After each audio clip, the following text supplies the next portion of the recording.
What's up, guys? Welcome back to another video. It is day 2 of this year's This is Bracket Racing off-season practice tree challenge. If you guys are not already in the challenge, there is links and information about the challenge. It is free to join, and it is a great resource. It is a great exercise for you to stay sharp on the tree during the off season. So it is free.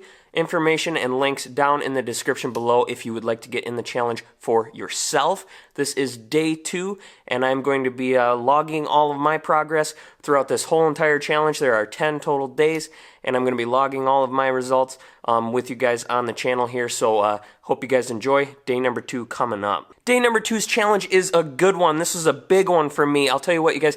Today's challenge is 10 hits at a good base delay / rollout, whatever you are doing, top bulb, bottom bulb. I'm running top bulb. I'm going to leave my delay alone from yesterday's challenge when I think we did 20 hits yesterday, and I think 4 of them were red bulbs.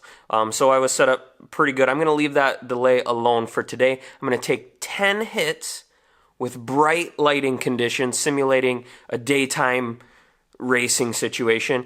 And then I'm going to turn off like almost all the lights. Like not pitch black, but I'm going to turn off almost all of the lights. Maybe just a couple like lights in the background or something to try and simulate nighttime racing. And of course at nighttime racing it isn't pitch black. There's still some lights at the racetrack.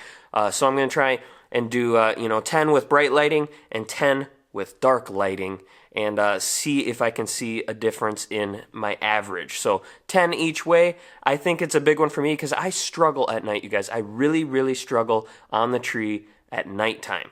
A lot of people ask me, do I add a lot into my box during nighttime racing? The answer is no. I take out of my box typically during nighttime racing. Why? Because I've noticed that during nighttime racing, I'm just not as alert. I'm tired. I a lot of times don't get enough rest. I don't get enough sleep. I don't have enough energy. I don't eat right. All the things, all the struggles, they're real. And I get low on energy nighttime racing. And I've come to realize that affects my lights slower, much more than like the light being brighter affects them being faster. So what typically, and what I think I'll see today in the challenge, I guess I'm not sure. We'll find out. But what I think I'm going to see is that my lights will actually be slower in the dark conditions. I have a lot harder time focusing deep into that top bulb when it's dark and I can't see it as good, and my reaction times seem to go away. That's going into this challenge. That's what I think is going to happen. Let's see what actually happens.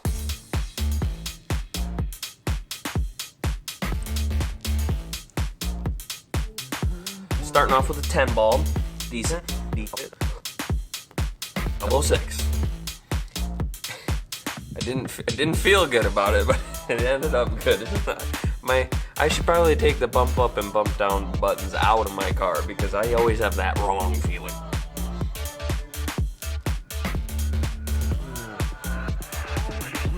Getting quicker and quicker. I'm gonna turn that red bulb on soon, I'm pretty sure.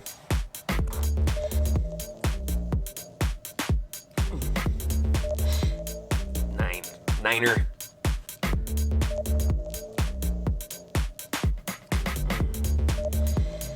Two 9s. Double.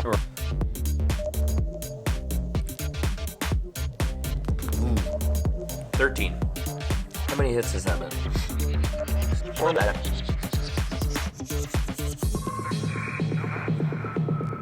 Another 9. Brought it back to that 9 number. I feel like my average is in that area. 5. Okay. 2 more.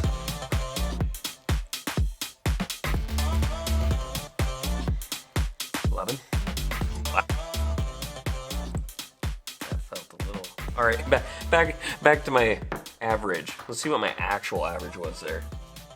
So my average was a 008 during these bright lighting conditions. I'm gonna turn off most of the lights in here, and I have a lot of lights if you didn't notice. So I'm gonna just keep a couple on. We'll get some low light conditions and take 10 more hits.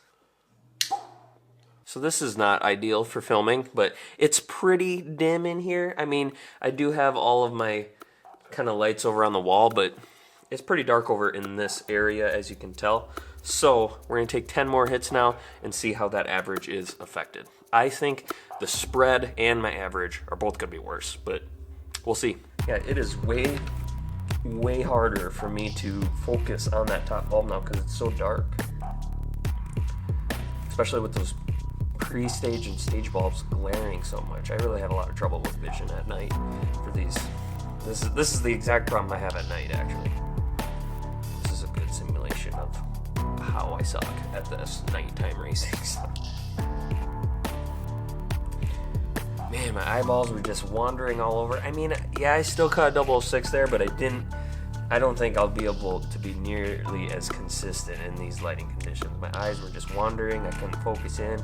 I don't like it. I don't like that nighttime racing. Really need to work on this, though. This is a good exercise.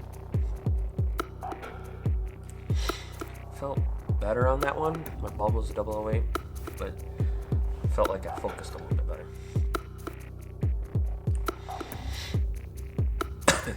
Ten bulb. Slowing up and slowing up each time.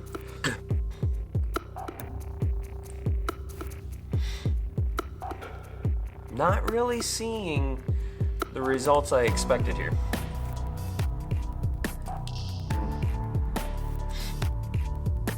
Actually, I might be doing better as far as consistency so far. How many hits have I done? Maybe 5? 5 there. Ooh, I kind of a little bit out of left field there. I mean, I knew I hit it good. I didn't expect to be red there.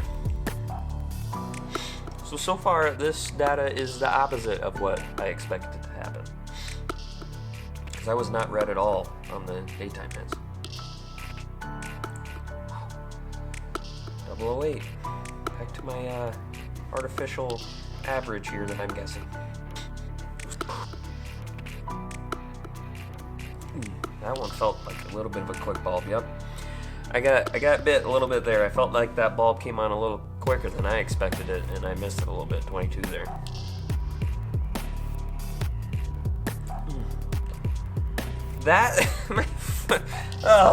My phone got a message right before that bulb come on. I'm making up excuses now. No excuses, because in real life, in the car, there are distractions.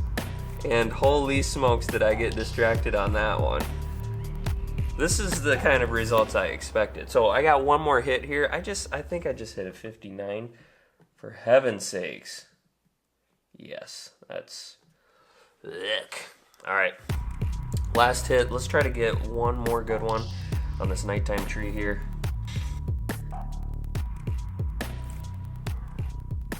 $13. Gosh, really fell apart in the end. So yeah, 10 hits. I did have a red light that time. My average was a 15, so my average was worse. My spread was much worse. Even if you throw out that outlier there of that 59 light, it was still much worse because my spread was still 23 if you threw that one out. So definitely worse results nighttime racing for me, which is what I expected. So the whole point of this is just to learn something, you guys. And I definitely did learn something. I mean, my average from the 10 hits daytime racing was 008, and I was 15 nighttime racing. But even if you took that really bad outlier out of there, that 59 bulb where my phone went off and got distracted, and you know, even if you do throw that one out, not saying you should or shouldn't, but even if you do throw that one out, my average would be a 009, which is a little bit slower. I guess it's really about the same. But so my average did slow up a little bit, but the spread and my inconsistency on the light definitely, you know, exploded going to that nighttime racing. Hello. Anyways, this is a great exercise. I'm going to probably do this one a little bit more often. I encourage you guys to do the same. If you're anything like me and you struggle with nighttime racing, it's a really good thing to practice. It's a really good thing to understand is how are your lights affected from day to night. And I stand behind what I said at the beginning of this video. I think actually more than the lighting conditions is your alertness, how awake you are, how energized you feel, how much night's sleep you got the night before. All of those things probably play a bigger factor into your reaction time than the lighting conditions do. That's how I feel. But Let me know if you guys do this exercise. What are your results? I'd love to hear from you guys down in the comments. I'll catch you guys in the next video. Later.